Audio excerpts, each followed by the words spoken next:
ನೋಡ್ಬೇಕು, ಹೈಕಮಾಂಡ್ದವ್ರು ವಿಚಾರ ಮಾಡ್ಬೇಕ್ರಿ. ಹೈಕಮಾಂಡ್ದವ್ರು ಹಿಂಗೆ ಬಿಟ್ರೆ ಭ್ರಷ್ಟಾಚಾರ ಎಲ್ಲಿ ಯತ್ನಾಳ್ ಪಕ್ಷ ವಿರೋಧಿಗೆ ಮಾತಾಡೋಣ ಹೊರಗೆ ಹಾಕ್ರಿ.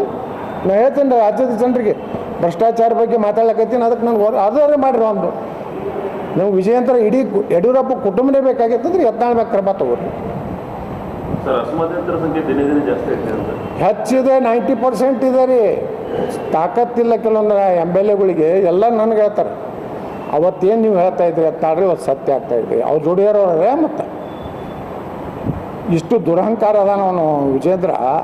MLAಗಳ ಜೋಡಿ ಹೆಂಗೆ ಮಾತಾಡ್ಬೇಕು, ಹಿರಿಯರ ಬಗ್ಗೆ ಯಾರು ಹಿರಿಯರದ್ದು ಕನ್ಸಲ್ಟೇಷನ್ ಎತ್ಕೊಂಡಿಲ್ಲ. ತಾನೇ ಅವರಪ್ಪ ಹೇಳ್ದ, ಪಾದಯಾತ್ರೆ ಮಾಡಿಬಿಟ್ಟು ನೀನೇ ಹೀರೋ ಆಗ್ತೀಯ, ಬಾಡಿಗೆ ಜನರು ತೊಗೊಂಡು ಬಾ, ಇಡೀ ರಾಜ್ಯ ನಮ್ಮ ಹಿಂದಿದೆ, ನಾವೇ ಲಿಂಗಾಯತ್ ಲೀಡ್ರು, ನಮ್ಮ ಯಡಿಯೂರಪ್ಪ ಕುಟುಂಬಕ್ಕೆ BJPಗೆ ಇದು ಮಾಡಿದ್ರೆ BJP ಕರ್ನಾಟಕದಲ್ಲಿ ಮುಗಿತೈತೆ ಅಂತೇಳಿ ಬ್ಲ್ಯಾಕ್ ಮೇಲ್ ನಡೆಸ್ಯಾರ ಇವ್ರು ಅಪ್ಪ ಮಕ್ಕಳು. ಮನೆ ರಮೇಶ್ ಜಾರಕಿಹೊಳಿ ಹೇಳಾರಲ್ಲ, ಬ್ಲ್ಯಾಕ್ ಮೇಲ್ ಇವರು ಅಪ್ಪ ಮಕ್ಕಳು ಹೈಕಮಾಂಡ್ ಬ್ಲ್ಯಾಕ್ ಮೇಲ್ ಮಾಡಕತ್ತಾರೆ. ನಾವು ಅನ್ಸೋದಿಲ್ಲ. ಹೈಕಮಾಂಡ್ ನಾವು ಕೇಳ್ತೀವಿ, ಇಂಥ ಭ್ರಷ್ಟ ಕುಟುಂಬ ಮುಂದುವರ್ಸೋದಿದೀವೋ ಏನು ನಮ್ಮಂಥ ಪ್ರಾಮಾಣಿಕರು ಉಚ್ಚಾಟನೆ ಮಾಡ್ತಾರೆ. ಎರಡೇ ಆಪ್ಷನ್ ಅದಾವ್ರ ಮುಂದೆ. ಪ್ರತಾಪ್ ಸಿಂಹ ಒಬ್ಬರೇ ಅಲ್ರಿ, 66 MLAದಾಗ 55 MLAಗಳು ಹೆಚ್ಚು ಕಡಿಮೆ ವಿರೋಧ ಅದಾರ. ಒಂದು 4-5 ಮಂದಿ ಚೇಲಾಗಳು ಅದಾರ. ಅವ್ರೇನು ಅವರು ಅವಪ್ಪಲ್ಲ, ಹಾಸನದವ ಇದ್ದಲ್ಲ, ಒಂದೇ 10 ಎಷ್ಟು ಓಟ್ಕಿಂತ ಕಡಿಮೆ ಆದ್ರೆ ಮತ್ತೊಮ್ಮೆ MLA ಬಿಸಾಕಿ ಮತ್ತೊಮ್ಮೆ ಅವನು ಲಗಾನೆ ಹೊಡೆದೋದ ಹಾಸನದಾಗ. ಏನು ಹೇಳಿದ್ದೆವು ನೆನಪೈತೇನ್ರಿ ನಿಮ್ಗೆ TV ಗೆ? ಎಷ್ಟು 1000ಕ್ಕಿಂತ ಕಡಿಮೆ ಅಂತರ ಆದ್ರೆ ಒಬ್ಬ MLA ಆಗ್ಬೇಕಾದ್ರೆ 1 ಓಟ್ ಇದ್ರೂ MLAನೇ, 1 ಲಕ್ಷ ಅಂತರಲ್ಲಿ ಆರ್ಸಿ ಬಂದ್ರೂ MLAನೇ.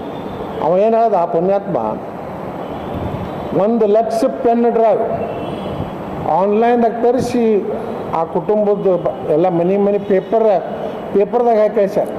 ಇದು ವಿಜೇಂದ್ರ ಶಿಷ್ಯರು.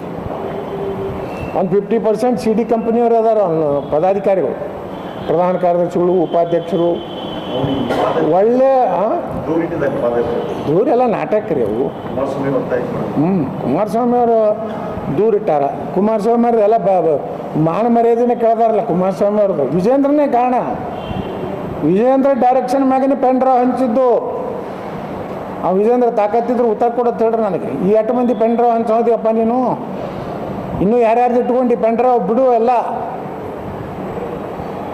ಇನ್ನು BJP MLAಗಳನ್ನ 8 ಮಂದಿನ ಬ್ಲ್ಯಾಕ್ ಮೇಲ್ ಮಾಡ್ಬೇಕತ್ತೀಯ ನೀನು? ನನಗೆಲ್ಲ ಗುರ್ತದೆ ವಿಜೇಂದ್ರ ಇವೊಂದು ನನಗೇನು ಕ್ರಮ ತೊಗೊಂಡ್ರೆ ನಾವೇನು ಅನ್ಸೋದಿಲ್ಲ.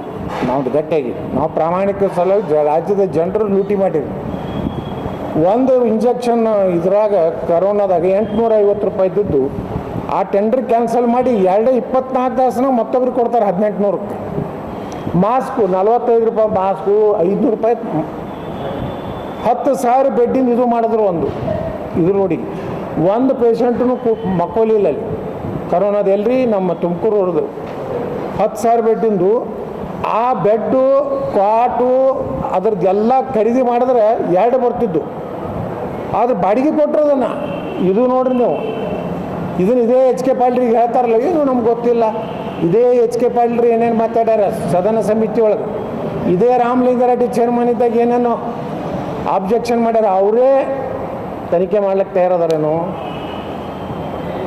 ಅದಕ್ಕೆ ಇಂಥ ಭ್ರಷ್ಟನ ನಾವು ನಮ್ಮ ಅಧ್ಯಕ್ಷತೆ ಒಪ್ಕೊಳ್ಳೋಕೆ ತಯಾರಿಲ್ಲ. ಯಾರು? ಹೌದು ರೀ, ಕೈ ಸೇರಿಸಿದ್ರಿದ್ದೆ ಅವರು ಅದನ್ನು ತನಿಖೆ ಮಾಡಲ್ಲಾಗ್ಯಾರ. ಇದೇ 2 ದಿವಸ ಮಾತಾಡಲ್ಲ ಸಿದ್ದರಾಮಯ್ಯನವರು ವಿಧಾನಸಭೆ ಒಳಗೆ. 2 ದಿವಸ ಸದನದಾಗ ಮಾತಾಡ್ಯಾರ ಕರೋನಾದಾಗ ಯಾವ ರೀತಿ ಭ್ರಷ್ಟಾಚಾರ ಆಗಿತ್ತು. ಈಗ ಅವರೇ ಮುಖ್ಯಮಂತ್ರಿಯಾಗಿ 14 ತಿಂಗಳಾಯಿತು. ಈ ಇಷ್ಟು ದಿವಸ ಕತ್ತಿಕಾಯ್ತು. ಈಗ ನೀವು ಎನ್ಕ್ವೈರಿಗೆ ಹಾಕ್ತೀನಿ ಅಂತೀರಿ.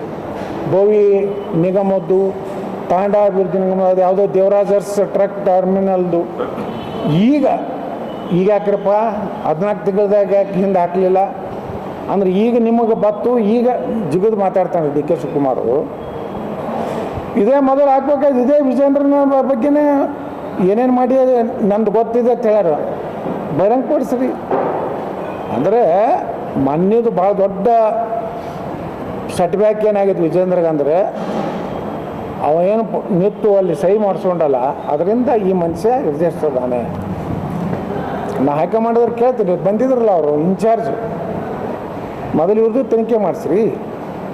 ನಮ್ಮದು ಭ್ರಷ್ಟಾಚಾರ ಇದ್ದ ನಮ್ಮದು ತನಿಖೆ ಮಾಡಿಸ್ರಿ. ನಾನು ಭ್ರಷ್ಟಾಚಾರ ಆರೋಪಿದ್ರು ಹೊರಗೆ ಹಾಕ್ರಿ. ಉಮೇಶ್ ಕಂಡಕ್ಟರ್ ಮನ್ಯಾಗ ಕೌಂಟಿಂಗ್ ಮಿಷಿನ್ ಸಿಕ್ಕು, BTS ಬಸ್ನಾಗ ಒಬ್ಬ ಕಂಡಕ್ಟರ್ ಅವ್ನ ಮನೆಗೆ ಇಟ್ಟು 4 ಮಷಿನ್ ಸಿಕ್ಕು. ಇಡಿದವ್ರು ಹಿಡ್ಕೊಂಡು ಹೋದ್ರಿ, ಇನ್ನ ಎಲ್ಲಿ ಹೋಯ್ತದ ಈಗ ಆ ಮಷಿನ್ಗಳು ಎಲ್ಲಿ ಹೋದ್ವು? ಆ ರೊಕ್ಕ ಸುಮಾರು 1,000 ಕೋಟಿ ರೂಪಾಯಿದಷ್ಟು ಡಾಕ್ಯುಮೆಂಟ್ ಸಿಕ್ಕು, ಅದು ಎಲ್ಲಿ ಹೋಯ್ತು? ಅದನ್ನ ಯಾಕೆ ಮುಚ್ಚಿಟ್ಟಿರಿ? ಇದು ಎಲ್ಲ ವಿಜಯೇಂದ್ರನ ದುಡ್ಡು. ಅದು ಅವು 4 ಕೌಂಟಿಂಗ್ ಮಿಷಿನ್